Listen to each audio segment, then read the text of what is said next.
마가복음 7장 31절에서 37절 말씀. 예수께서 다시 두로지경에서 나와 시돈을 지나고 데가볼리 지경을 통과하여 갈릴리 호수에 이르시매 사람들이 귀먹고 어눌한 자를 데리고 예수께 나아와 안수하여 주시기를 간구하거늘 예수께서 그 사람을 따로 데리고 무리를 떠나사 손가락을 그의 양 귀에 넣고 침뱉아 그의 혀에 손을 대시며 하늘을 우러러 탄식하시며 그에게 이르시되 에바다 하시니 이는 열리라는 뜻이라. 그의 귀가 열리고 혀에 맺힌 것이 곧 풀려 말이 분명하더라. 예수께서 저희에게 경계하사 아무에게라도 이르지 말라 하시되 경계하실수록 저희가 더욱 널리 전파하니 사람들이 심히 놀라 가로되 그가 다 잘하였도다. 귀머거리도 듣게 하고 벙어리도 말하게 한다 하니라. 아멘. 할렐루야. 귀한 찬양 감사를 드립니다. 우리 유영호 스님과 옆에 계신 분들하고 서로 인사 좀 나누시면 좋을 것 같아요. 할렐루야. 예, 감사합니다. 앞뒤로 인사를 나누시고, 예, 좋습니다. 감사드립니다. 예, 감사드립니다. 오늘 이제 그 제목이 귀는 손가락으로 열린다라는 제목이에요. 약간 어색할 수 있는데 오늘 성경 본문에 의하면 예수님께서 갈릴리 호수에 이르셨습니다. 근데 사람들이 귀 먹고 어눌린 자를 데리고 나왔어요. 귀가 먹고 어눌렸어요. 귀도 먹고 어눌리다는 거는 말도 제대로 거의 하지 못하는 거죠. 그러니까 귀도 이제 들리지 못하고 말도 못하는 상황이에요. 근데 보면은 귀가 먹는 것과 동시에 말을 하지 못하는 것은 동시에 다 같이 오는 부분이 많이 있어요. 안 들리면 말도 못하게 되는 상황들이 많이 있는 거죠. 그러니까 들려야 말을 할 수가 있는데 들리지도 않고 말도 못하는 그런 어떤 사람을 데리고 나왔습니다. 그러면서 예수님께서 이 사람을 고쳐주기를 그러하는 마음에서 데리고 나왔어요. 데리고 나왔는데 중요한 건 예수님께서 그를 따로 데리고 나가셨어요. 그 무리에 같이 있지 않게 하시고 따로 데리고 나가셔서 그리고 그 무리가 보이지 않는 공간에서 그의 양 귀에 손가락을 넣으셨습니다. 손가락을 몇 개 넣으셨을까요? 2개일까요? 하나일까요? 양 귀잖아요. 양 귀에 넣었어요. 양 귀에 손가락을 넣으셨는데 양 귀에 손가락을 하나만 넣으셨는지 10개를 다 넣으셨는지 모르겠지만 중요한 건 여기에서 양 귀에 손가락을 넣으셨는데 이 손가락 자체가 손가락 10개를 다 넣었다는 언어적인 개념이 있어요. 왜냐하면 나중에 나오겠지만 데카라는 말에서 파생이 된 손가락이 나오는데 손가락 10개를 다 넣으셨다는 거예요. 손가락 10개를 다 사용하셨다는 거예요. 뉘클로스라는 말이 있는데 그게 손가락인데 여기서 손가락 10개를 다 나타내는 얘기거든요. 손가락 하나가 아니라는 말씀이죠. 그러면서 양 귀에 넣고 또 어떻게 했어요? 침을 뱉어서 그 혀에 손을 대시며 라는 장면이 나옵니다. 요것을 통해서 하나님께서 뭐라고 하시냐면 예수님을 통해 하늘을 우러러 보시고 에바다 하시니 열리라는 거죠. 열리면서 그 귀가 열리고 그 다음에 혀에 맺힌 것이 풀려서 말이 분명하게 되어졌다는 내용이 나옵니다. 일단은 오늘 본문을 중심으로 첫 번째 하나님의 손가락이에요. 하나님의 손가락이 등장하는데 하나님의 손가락은 천지 만물을 창조하시는 손가락입니다. 하나님의 손가락은 천지 만물을 창조하시는 손가락이에요. 우리가 다 아시는 그 그림이 하나 있습니다. 로마 바티칸에 가시면 그 로마 바티칸 박물관과 연결된 그 시스티나 성당이 있어요. 시스티나 성당이 있는데 거기에 천정 벽화가 있죠. 요 그림이에요. 천정 벽화 중에 미켈란젤로가 천지창조라는 작품을 만들었습니다. 그렸어요. 어디에? 그냥 벽이 아니고 천정 벽화요. 천정 벽화에 그렸으면 어떻게 그랬을까요? 이 자세가 이렇게 거의 이런 상황은 물감 떨어지고 그런 상황 속에서 이 작품을 완성을 했는데 천지창조 중에 우리가 다 아시는 그림이 이 그림이에요. 제목이 뭘까요? 천지창조로만 알고 계시는데 천지창조의 여러 벽화 중에 요 그림이 있는데 요게 제목이 아담의 창조입니다. 아담의 창조예요.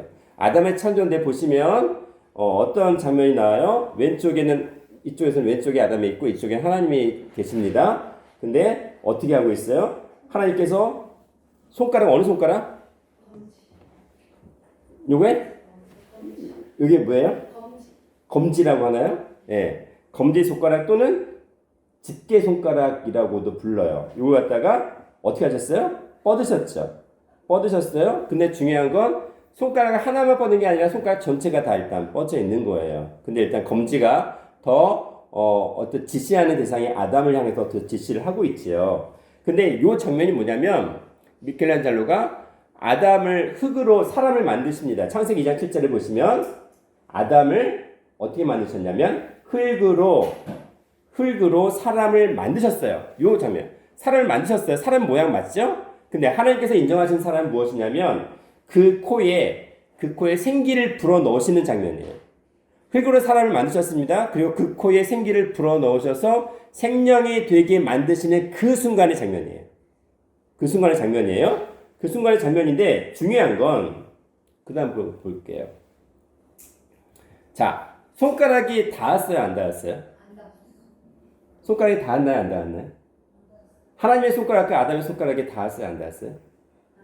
예, 처음에는 저는 제가 어릴 때 이 그림을 연상했을 때 손가락이 닿았다고 생각했는데 자세히 보니까 닿지 않았죠. 근데 요 아담의 창조라는 그림을 연상을 시켜서 만든 영화들이 많이 나와요. 특히 E.T. 그렇죠. 박사님 정확히 아시네. E.T. 보시면 어떻게 하고 있어요? 네, 손가락이 닿았다고 됐잖아요. 여기에서 아마 이제 연상이 되지 않았을까 생각이 드는데 중요한 건 손가락에 닿지는 않은 상황입니다. 요걸 갖다가 왜 이렇게 닿지 않았을까? 저희 같으면 일반적으로 손가락에 닿았을 거라고 생각을 하잖아요. 근데 미켈란젤로는 하나님과 아담의 그 손가락이 닿을락 말락하는 그 순간을 표현한 겁니다. 닿을락 말락.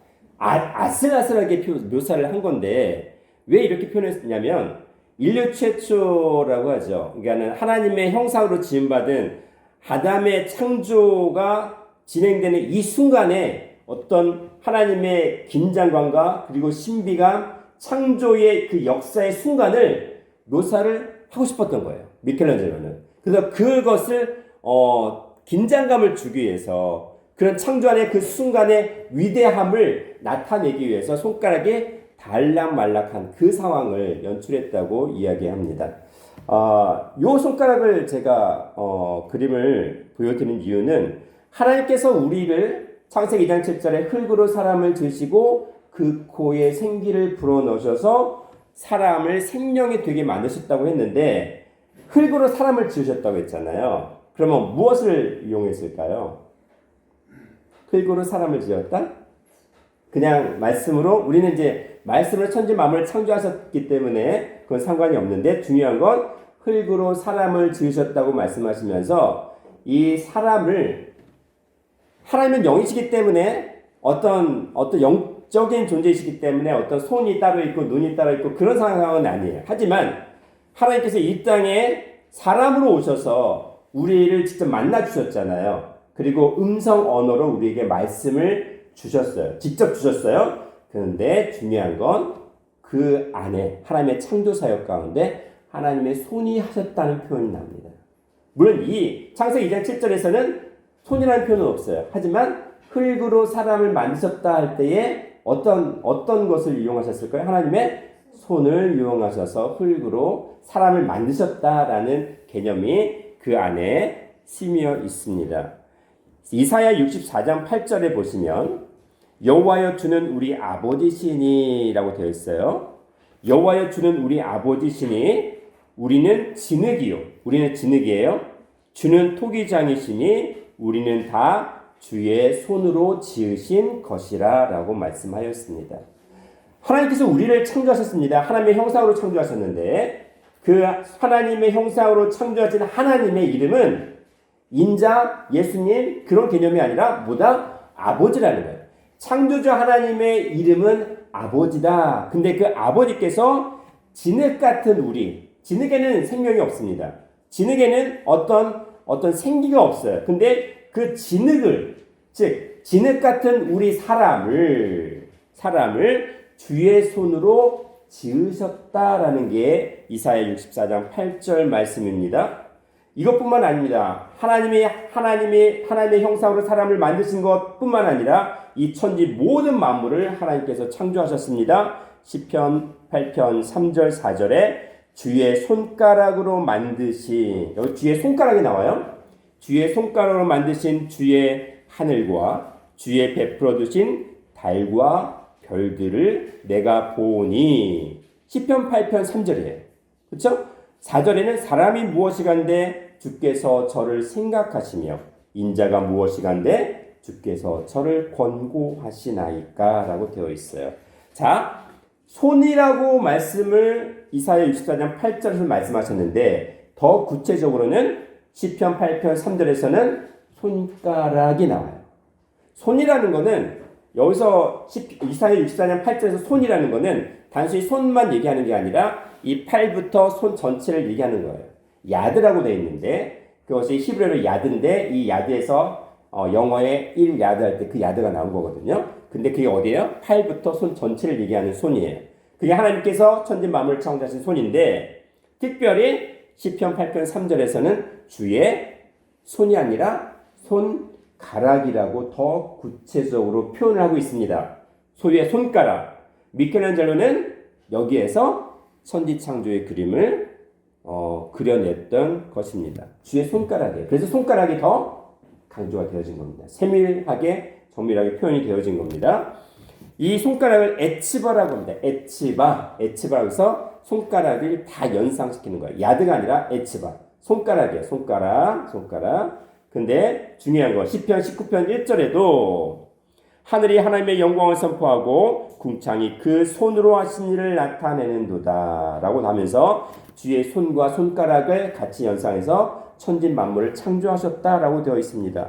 시편 95편 5절에도 바다가 그의 것이라 그가 만드셨고 육지도 그의 손이 지으셨도다. 시편 102편 25절에도 주께서 옛적에 땅에 기초를 두셨사오며 하늘도 주의 손으로 지으신 바니라. 히브리서 1장 10절에도 이렇게 말씀하십니다. 태초에 주께서 땅에 기초를 두셨으며 하늘도 주의 손으로 지으신 바라 하면서 시편 102편 25절 말씀을 인용하고 있습니다. 이처럼 천지 만물은 창조자 하나님의 아버지의 손 또는 손가락으로 지으셨어요. 즉 손과 손가락이라는 것은 하나님께서 이 천지 만물을 창조하셨다. 그리고 우리를 죽을 수밖에 없는 사람을 하나님의 형상, 영원히 살 수 있는 하나님의 형상으로 지으셨다라는 개념을 말씀하실 때에 하나님의 손 그리고 손가락을 말씀을 하십니다.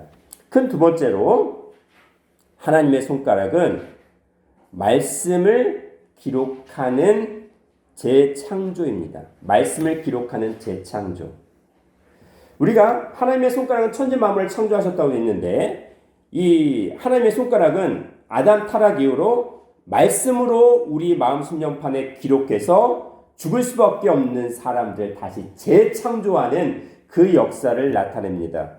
출애굽기 31장 18절 말씀 보시면 하나님께서 모세에게 시내산에서 증거판 둘을 줍니다. 증거판 둘을 주는데 이렇게 말씀하세요. 여호와께서 시내산 위에서 모세에게 이르시기를 마치신 때에 증거판 둘을 모세에게 주시니 이는 돌판이에요. 돌로 만든 판입니다. 돌판이요 하나님이 친히 쓰신 것이더라. 여기서 친히가 바로 손가락으로 쓰셨다는 말씀입니다. 친히라는 말이 손가락으로 쓰셨다는 말씀이에요. 똑같이 에츠바라는 말이 나옵니다. 그래서 히브리서 8장 10절에 주께서 가라사대 그날 후에 내가 이스라엘 집으로 세울 언약이 이것이니 내 법을 저희 생각에 두고 저희 마음에 이것을 기록하리라는 말씀이 나오는데 구약에서는 두 돌판에 하나님의 율법을 기록을 했는데 신약에 와서는 예수님이 부활 승천하시고 히브리서 기자는 이렇게 말씀하십니다. 내 법, 즉 예수님께서 이 땅에 오신 이유는 하나님의 법, 하나님의 말씀을 저희 생각에 두고라는 말씀인데 이것을 다시 무엇이라 말씀하셨냐면 저희 마음에 하나님의 법을 기록하리라 라고 되어 있어요. 무엇으로 기록할까요? 하나님의 손가락이에요. 하나님의 손가락으로 친히 우리 마음 심령판에 하나님의 법인 말씀을 기록한다라고 말씀을 하십니다. 그렇다면 하나님께서 구약시대 때는 돌판에 기록을 했고 신약시대는 내 마음 심령판에 말씀을 기록한다라고 말씀하셨어요. 구약시대 때는 이스라엘 백성이 죄를 지어도 죄가 무엇인지 몰랐습니다. 이것이 그 행하는 말과 행하는 행함 그 모든 삶 자체가 죄의 덩어리였는데 그것이 죄인지 몰랐어요. 그래서 하나님께서 율법을 통해서 그것이 죄라는 걸 알려주기 위해서 두 돌판에 기록을 합니다. 그 마음 심령판이 마음판이 아니라 돌 같은 마음판이에요. 돌 같은 심령이기 때문에 돌판에 말씀을 기록했다라고 기록을 하셨습니다. 하지만 이제는 예수님께서 이 땅에 오시고 난 뒤에는 그 돌판이 이제는 내가 죄인이구나라는 것을 깨닫고 난 뒤에는 무엇을 말씀하십니까? 내가 죄인이었다는 그 마음이 그 돌판이 이제는 심령 마음판이 되었다는 겁니다. 이제 그 심령 마음판에 말씀을 기록하는 때가 바로 신약의 때라는 것을 말씀을 하고 있어요.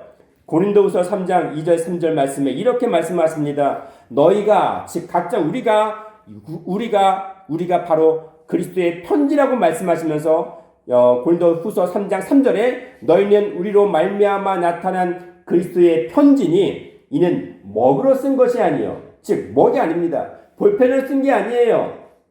무엇으로 썼냐? 오직 살아계신 하나님의 영으로 쓴 것입니다. 돌판에 쓴 것이 아니라 오직 우리 마음판 육의 신비에 기록한 것이라고 되어 있습니다. 무엇으로 기록했어요?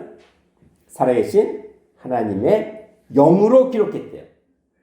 아까는 분명히 출애굽기 31장 18절에 증거판 돌판에 하나님께서 손가락으로 친히 기록하셨다고 되어 있는데 이제 마음판에 뭘로 기록을 하셨어요?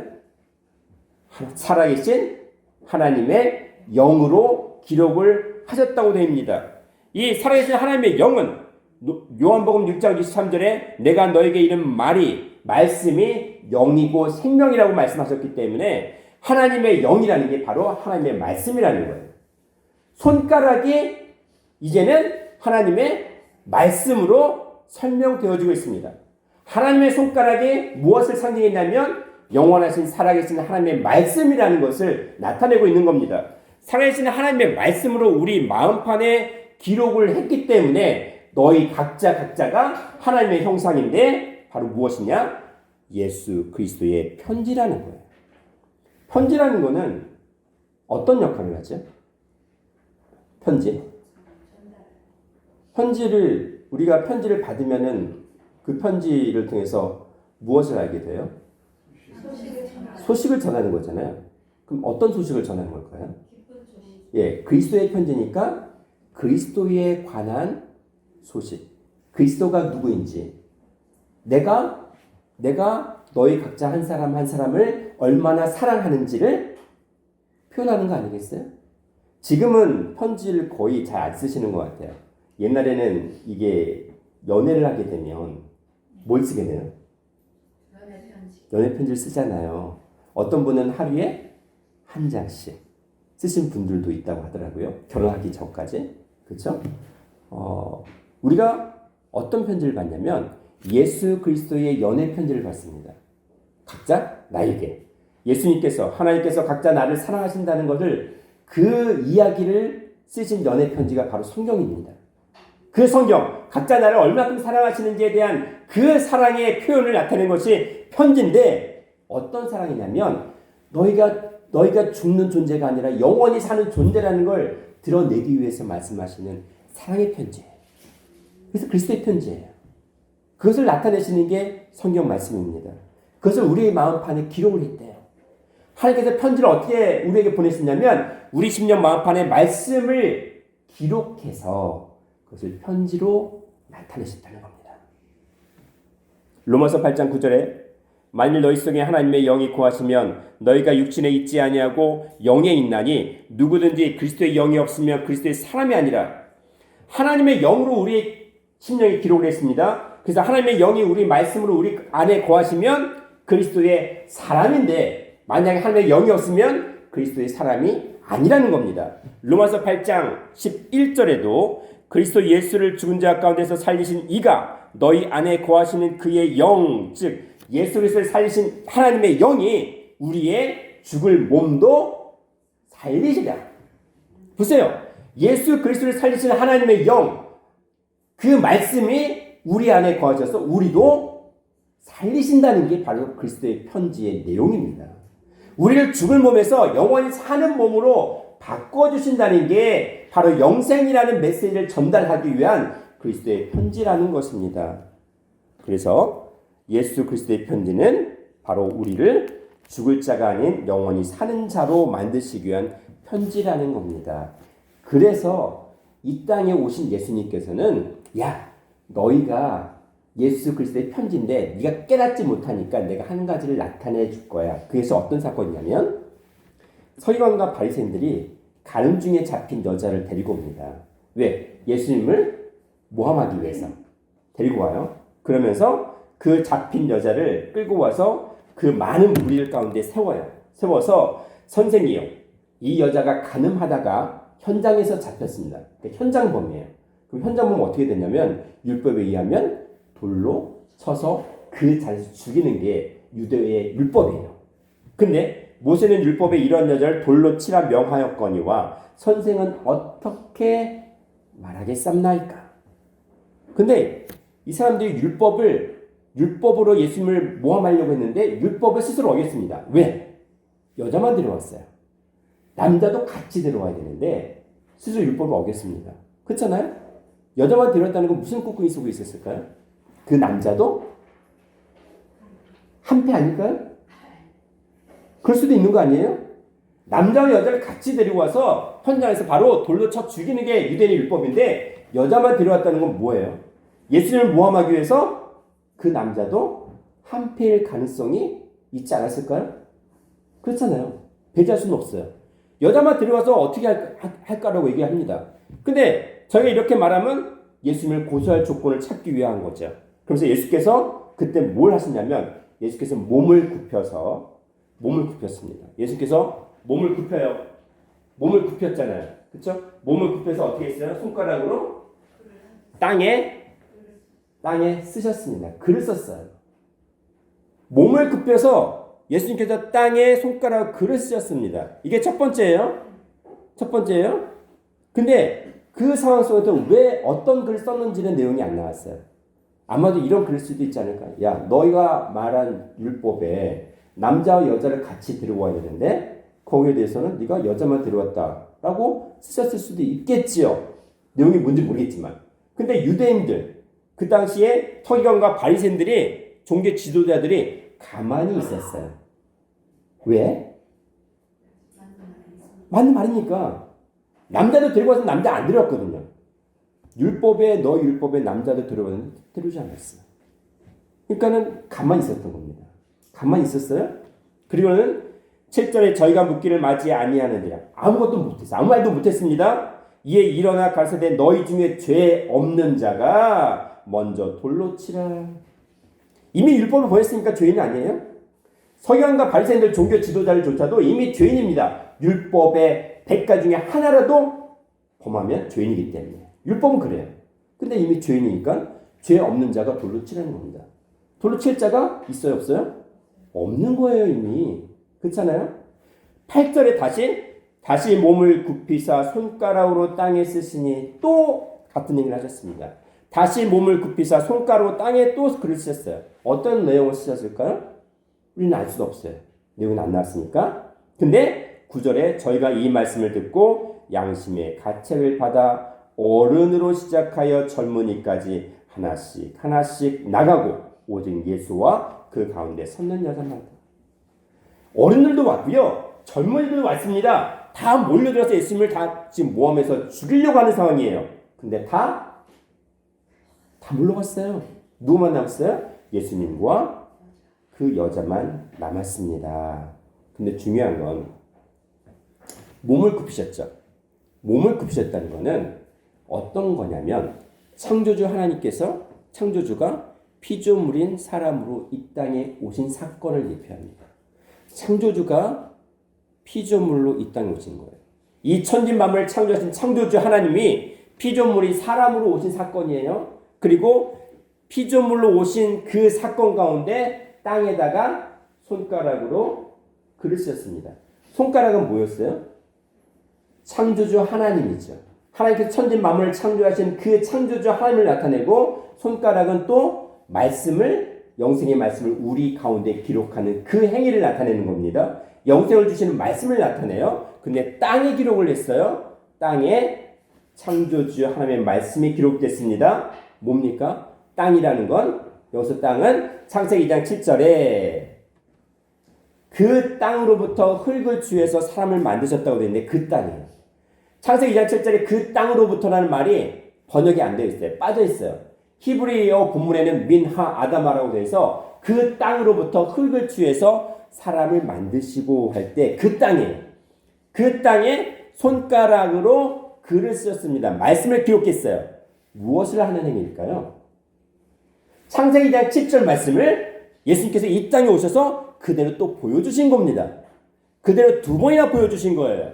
너희 율법이라는 차원을 너희 율법 이제는 율법의 시대가 아니라는 것을 일단 보여주시는 겁니다.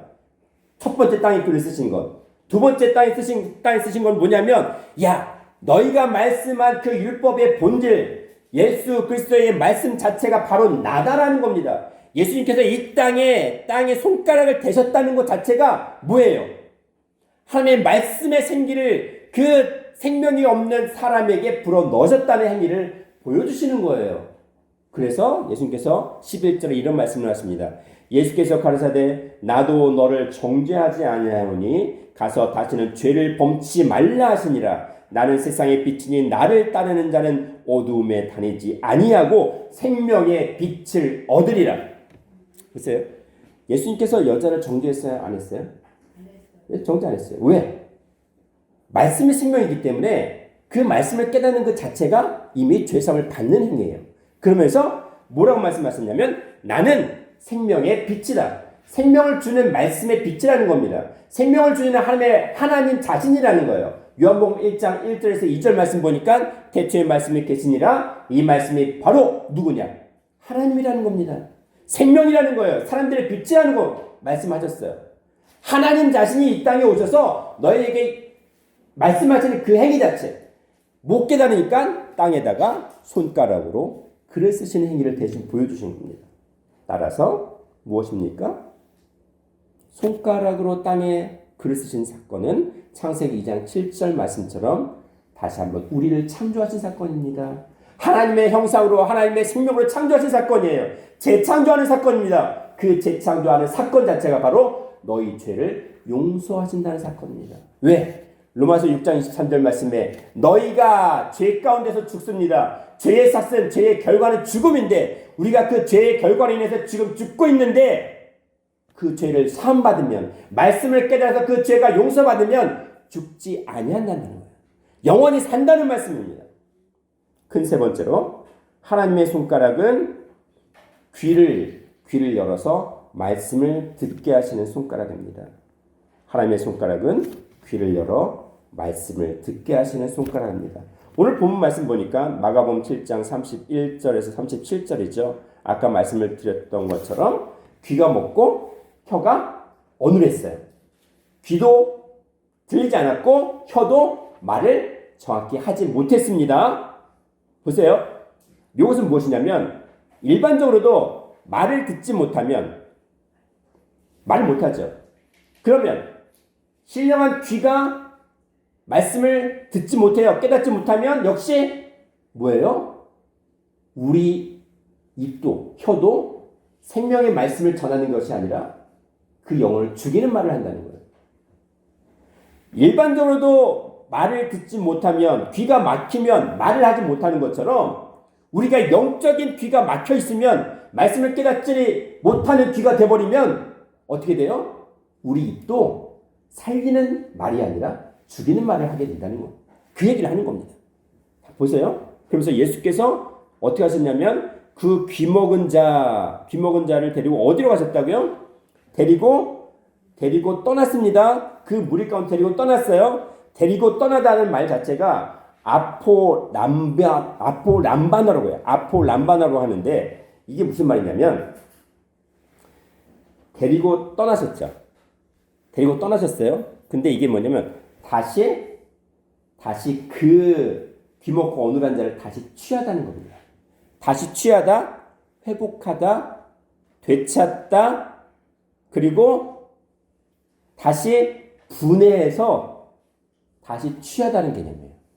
보세요. 우리가 토기장이가 어떻게 해요? 진흙으로 토기를 만들죠. 그렇죠? 근데 만들다가 이 모양이 제대로 안 나면 어떻게 해요? 다시 뭉치죠. 그리고 다시 또 만들죠. 그런 개념이에요. 데리고 떠나다는 개념 자체가 아파람보나라는 개념 자체가 다시 취합니다. 회복하는 겁니다. 분해해서 다시 만드는 겁니다. 그런 개념이에요. 그 행위 자체는 예수님께서 그 귀먹고 어눌한 자를 데리고 따로 나갔다는 말 자체는 그 영혼을 어떻게 한다는 거예요? 그 귀 먹고 어눌한 것을 다시 어떻게 하는 겁니까? 고치는 겁니다. 재창조하는 거예요. 회복하는 거예요. 그 행위가 이미 그 행위 속에 이미 드러나 있는 겁니다. 그래서 손가락으로 닥틸로스예요. 닥틸로스는 데카라는 10개, 10이라는 말씀에서 나온 겁니다. 손가락 10개로 그 귀 속에 어떻게 했어요? 넣었어요. 찔러 넣었대요. 이게 무슨 행위일까요? 하나님께서 생기를 그 코에 불어 넣으신 것처럼 그 귀 가운데 하나님의 말씀으로 불어 넣으셨다는 행위를 하는 겁니다. 손가락은 아까 말씀을 드린 것처럼 하나님의 살아계신 말씀이에요. 영을 나타내는 거잖아요. 생기를 나타내는 겁니다. 그 손가락을 넣으셨을 때 근데 손가락 몇 개? 10개. 10은 뭘 나타낼까요? 1, 2, 3, 4, 5, 6, 7, 8, 9, 10. 다시 11, 12, 12, 13 막 이렇게 넘어가잖아요. 충만 완전의 수예요. 10은. 다시 한번 시작하는 수예요. 10으로 끝났다가 다시 시작할 때는 11, 12, 13 이렇게 시작하죠. 재창조의 숫자입니다. 충만의 수예요. 완전수입니다. 하나님의 완전한 말씀으로 다시 한번 재창조하는 역사를 나타내려고 닥틸로스라는 손가락 10개로 표현을 하셨습니다. 그러면서 그 귀 가운데 손가락을 찔러 넣으셨다는 건 무엇이냐면 귀에 해당하는 게 우스라고 하는데 우스는 한쪽 귀고요. 복수를 할 때는 오타라고 해서 양쪽 귀예요. 양쪽 귀에 손가락을 찔러 넣었습니다. 이게 뭐 하는 거냐면 마음으로 그 말씀을 받아서 통찰하고 자각하게 하는 능력을 만들어줬다는 겁니다. 마음으로 먼저 받습니다. 그래서 그 말씀을 통찰하게 만들고 자각하는 능력을 불어 넣으셨다는 게 바로 이 우스에 해당하는 귀에 해당하는 말이에요. 이해하고 알고 깨닫게 하는 능력을 불어 넣으셨다는 겁니다. 자, 그러면 이 귀는 단순히 듣는 귀가 아니라 뭐예요? 그냥 세상적으로 들을 수 있을 뿐만 아니라 하나님의 말씀을 온전히 깨닫고 이해하고 자각하는 그런 능력을 하나님께서 불어 넣으셨다는 겁니다. 그래서 그 귀가 열린 거예요. 그 귀가 열린 겁니다. 그 귀가 열렸어요. 그 귀를 열어주셨는데 어떤 귀를 열어주셨냐면 시편 78편 2절에 내가 입을 열고 비유를 베풀어서 옛 비밀한 말을 발표하리니 하나님의 감췄던 비밀한 말씀을 깨닫게 하는 그 말씀을 넣어주셨다는 겁니다. 그 말씀을 깨닫게 하시는 능력을 넣어주셨다는 겁니다. 신명기 8장 3절에 그리고 마태복음 4장 4절에 사람이 떡으로만 살 것이 아니요 하나님의 입으로 나오는 모든 말씀으로 살 것이라고 말씀하신 것처럼 하나님의 말씀으로 살리는 역사를 하기 위해서 귀를 뚫어주신 겁니다. 영적인 귀를 뚫어주셔서 깨닫게 하시는 그런 행위를 말씀을 하신 겁니다. 마가복음 8장 23절에도 벳세다 소경에게도 눈에 벳세다 소경이 있는데 눈에 침을 뱉는 사건이 나와요. 눈에 침을 뱉었습니다. 뭐예요? 아니 인간으로 생각하면 눈에 침을 뱉는다는 건 뭐예요? 모욕하는 거 아니에요? 모함하는 거 아니에요? 그 사람을 완전히 죽이는 영육간에 죽이는 행위 아닙니까? 근데 눈에 침을 뱉었습니다. 소경의 눈에 침을 뱉었어요. 무엇을 하는 행위입니까? 침이 어디서 나와요? 입으로 나오죠. 하나님의 입으로 나오는 말씀을 상징하는 거예요. 그게 침이에요. 그걸 나타내는 거예요. 예수께서 소경의 손을 붙드시고 마을 밖으로 데리고 나갑니다. 역시 데리고 나갔어요. 그리고 눈에 침을 뱉으심에 그에게 안수하시고 무엇이 보이느냐 물으시니 라고 하면서 이 소경의 눈을 띄워주었습니다. 근데 그 소경이 나무 같은 것들이 걸어가는 것이 보입니다. 나무는 사람을 나타내는데 영적인 세계를 영안을 뜨게 하시고 그 다음에 천지 만물을 보게 하시는 육안까지 다 뜨게 하셨어요. 육의 눈은 뿐만 아니라 영적인 세계까지 보게 하시는 눈을 뜨게 하신 것이 바로 침을 뱉었다는 행위입니다. 근데 오늘 본문에서는 손가락 귀를 열어주셔서 영의 세계까지 깨닫고 그 말씀을 깨닫고 보게 하신 겁니다. 요한복음 9장 5절 7절에도 말씀하십니다.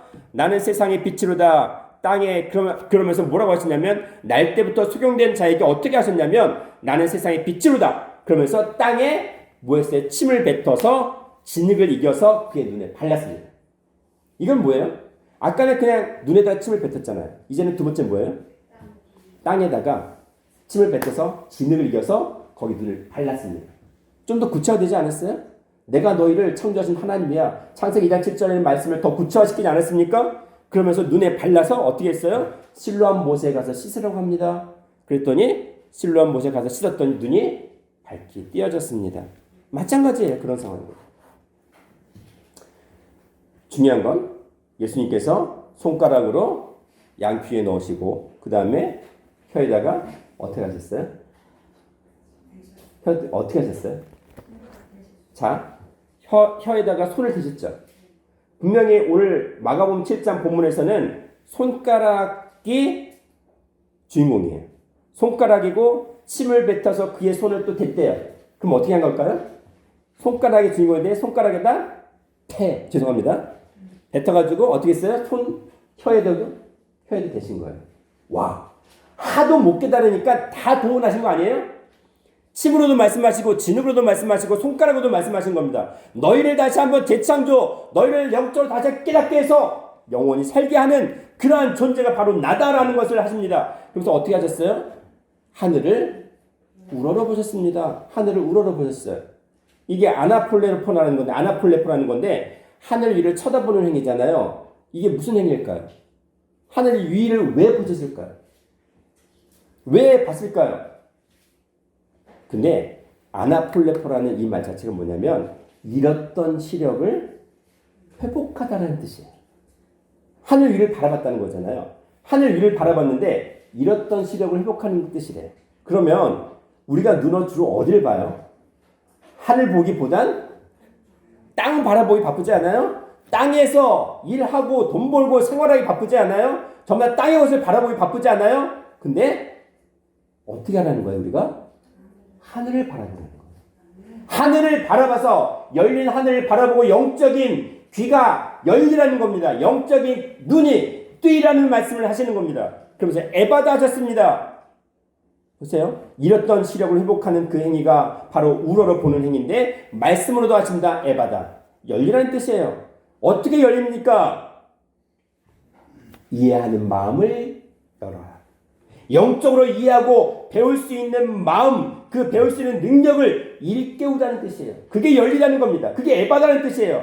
그게 디안 노에고라는 열리다에 해당하는 헬라어입니다. 영적으로 이해하고 배울 수 있는 능력을 일깨우다. 그게 바로 에바다라는 것입니다. 말씀을 정리합니다. 귀가 열렸죠. 그쵸? 말이 정확하게 발성을 할 수 있도록 정확한 말을 하게 되었죠. 자, 근데 결론적으로 예수님께서 하셨던 행위는 뭐냐면 하늘을 우러러봤어요. 자, 그러면 귀가 열리고 혀가 어느랬던 혀가 정확하게 말을 할 수 있는 그런 혀로 풀리게 되었습니다. 근데 그 결론은 하늘을 우러러 본 거예요. 열린 거예요. 열린 거죠. 어디가 열려야 된다고요? 하늘이 열려야 된다는 결론을 말씀하세요. 시편 78편 23절 24절에 저가 오히려 위의 궁창을 명하시며 하늘 문을 여시고 저희에게 만나를 비같이 내려 먹이시며 하늘 양측으로 주셨다라고 되어 있습니다. 보세요. 위의 궁창 3층 셋째 하늘의 세계를 열어주셨습니다. 그리고 하늘 양식 생명 양식을 우리에게 주셨어요. 뭐예요? 하늘 문이 닫혔어요? 열렸어요? 하늘 문을 여셔서 우리에게 주신 말씀이에요. 보세요. 우리가 이 땅에 사는데 하늘이 닫혀버리면 어떻게 될까요? 보이는 이 세상에서 하늘이 닫혀버리면 어떻게 될까요? 햇빛을 못 받죠. 자, 햇빛만 차단이 된다 하더라도 우리는 인류 역사는 죽을 수밖에 없는 거잖아요. 근데 신령한 태양에 계신 하나님의 말씀의 세계를 열어주지 않으시면 우리는 죽을 수밖에 없다는 겁니다. 신령한 하늘 세계를 열어주셔가지고 그 셋째 하늘의 말씀을 우리에게 부어주신다고 했는데 그 하늘 문을 여시고라고 되어 있어요. 여시고, 연다는 그 히브리어 파타르라는 말 자체가 어떤 말이냐면 하늘 문을 열었다는 건 뭐냐면 단순히 오픈했다는 말이 아니고 거기에 engrave, 새겼다는 겁니다. 파타르라는 말 자체가 열었다는 말 자체, 그런 의미와 더불어 engrave, 새겼다는 거예요. 어디에? 우리 마음 심령판에 말씀을 새겼다라는 말이 동시에 있어요. 우리 마음판에 말씀을 새겨서 없어지지 않게 만들었다는 것 자체가 열었다는 개념이에요. 그게 하늘문을 열었다는 겁니다. 그렇죠? 아까 살아계신 하나님의 영으로 우리 마음판에 새겼습니다. 우리는 신령한 그리스도의 편지라고 되어 있어요. 돌판이 아니라 우리 마음판에 말씀을 새겼다는 것이 바로 하늘문을 여셨다는 겁니다. 그것이 바로 우리의 귀를 뚫으시고 우리의 눈을 여셨던 하나님의 재창조의 역사입니다. 그래서 에스겔 1장 1절부터 1장 3절 말씀 보시면 에스겔 선지자가 말씀의 계시를 받는 그 장면이 나오는데 어떻게 나오냐면 제30년 4월 5일에 내가 그발 강가에 사로잡힌 자 중에 있더니 하늘이 열리면서 하나님의 이상을 내게 보이시니, 하나님의 이상, 하나님의 말씀을 보여주시는 게 하늘이 닫힌 게 아니라 하늘이 열리면서, 에스겔 1장 3절에 여호와의 말씀이 부시의 아들 제사장 나 에스겔에게 특별히 임하고 무엇이 임했어요? 하늘이 열려서 하나님의 말씀이 내게 임했다는 겁니다. 각자 우리에게 하나님의 말씀이 임하는 행위가 바로 하늘이 열리는 사건이라는 것을 보여주고 있습니다.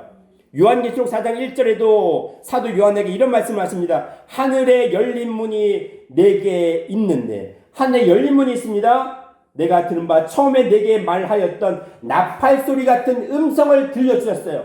하늘문이 열려서 나팔소리 같은 음성을 들려주셨습니다. 무슨 말씀이에요? 나팔소리 음성. 고린도전서 15장 45절에 마지막 아담은 살려주는 영이 되었습니다. 그 마지막 아담의 하시는 살려주는 영의 말씀이 마지막 나팔소리라고 고린도전서 15장 51절에 말씀하시면서 마지막 나팔의 순식간에 후련히 너희가 다 변화하리라고 하셨어요.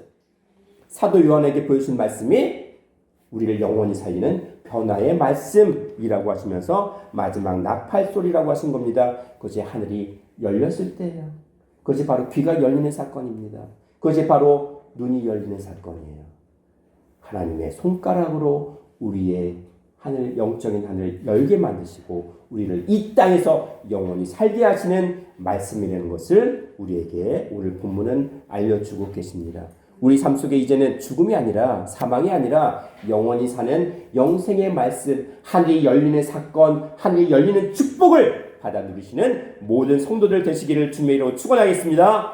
기도합니다. 사랑과 내가 충만하신 아버지 하나님, 오늘 하늘이 열리는 그런 축복을 허락해 주심에 우리가 셋째 하늘의 변화의 말씀을 듣게 하시고 깨닫게 하시는 신령한 귀를 열어주심에 감사를 드립니다. 하나님의 손가락, 하나님의 영의 말씀, 살아계시는 하나님의 영으로 말미암아 우리 삶이 날마다 하늘이 열리는 축복을 누리게 하여 주시고 그런 축복의 열매 가운데 영생 변화의 삶을 아버지께 영생 변화의 삶으로 하나님께 영광을 돌리게 하여 주시옵소서. 감사드렸고 사랑과 내가 충만하신 예수님 이름 받들어 기도드리옵나이다. 아멘. 감사드립니다. 하나님께 영광 말씀 올립니다. 감사합니다.